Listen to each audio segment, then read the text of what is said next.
So I really can't make it short. I may try, but this is the idle air control valve. It's magnetized because it moves a shaft in here on rollers that have a gap to adjust the airflow at idle and at speed and when it's cold and hot. And it has these holes in here, different parts of the throttle body right here, which attaches to the plenum or the intake manifold. Anyhow, because I rebuilt this engine again, and the problem was the head was bad, I had to do a reman head because I couldn't get the right valves. I can't just keep playing with it for a year. I gotta have it running. So anyhow, this was stuck and the engine wouldn't run at idle. So I tried to figure it out, and finally I come up with, well, let's see this, it was stuck in one space, and so I used Coleman fuel for a lot of things. So I dumped Coleman fuel down this aperture right here that allows, let's see, there, this aperture right here, and it goes down to the idle air control valve.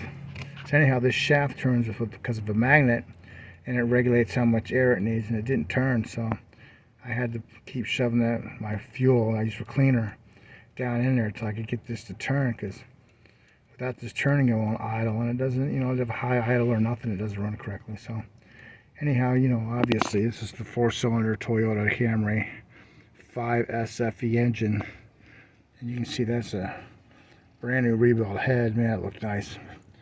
But I finally got tired, man. I was trying to do all this stuff, so anyhow, I got this to turn, so it should run good when I get done finally. So there we go. Keeps getting better and better because I lubricated it with that Coleman fuel, and it gets rid of the gunk from all that oil in this engine, because it was wore out, the valves were shot and everything else. It just corroded everything because it was low compression, it wasn't burning properly, and the oil was just coating the cylinders and getting into everything.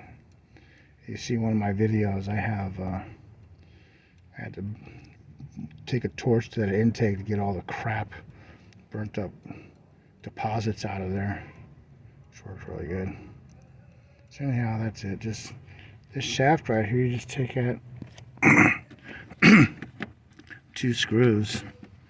This right here is the magnet, and it has 3 prongs, positive center, 2 negatives on end. It's, I guess, one way or the other, depending on which way the shaft needs to turn for the air thing. It's kind of like a blower in there.